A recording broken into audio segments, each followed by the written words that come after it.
Don Dowden, Lieutenant, United States Navy. Well, I grew up in Nashville, Tennessee. I was the youngest of like 7 children, 6 boys, of which all 6 served in the military, something my mother was very proud of. My oldest brother, I might mention, he went in January of '42, and he went in then, and he was in Tokyo Bay when the surrender was surrendered 4 years later, 5 years later. So he was always my idol. He was a chief petty officer. So anyway, once I went out, I graduated at the University of Tennessee in Knoxville. From there, I went into the Naval Officer Candidate School program in Newport, Rhode Island. Well, we'd always get up about 3 in the morning. Now, maybe I'm exaggerating a little bit on that. But we would get up early, fall in, then go to class all day. Then on weekends, we'd get to march off our demerits because we'd been talking in ranks and things like that all week.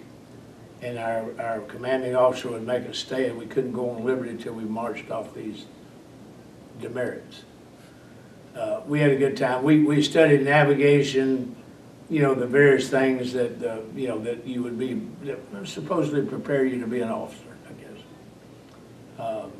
OCS was good. It was the only trouble is we went in August. By the time we got out in December, it was cold. And some of those mornings out there on the front line, when we had to fall out about daylight. Well, we had maybe 3 or 4 different uniforms. We had just our summer dress whites, which were short sleeve hat. We had our winters, which were blue, heavier, of course, and those were.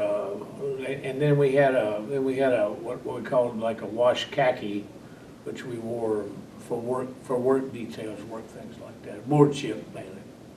Then, like I say, the various disciplines were, things, not only just the academic matters that they taught us, but also, how to conduct yourself properly as an officer, and realizing that, you would be the leading men, and that you would be giving orders, and you would expect people to take those orders and run with them.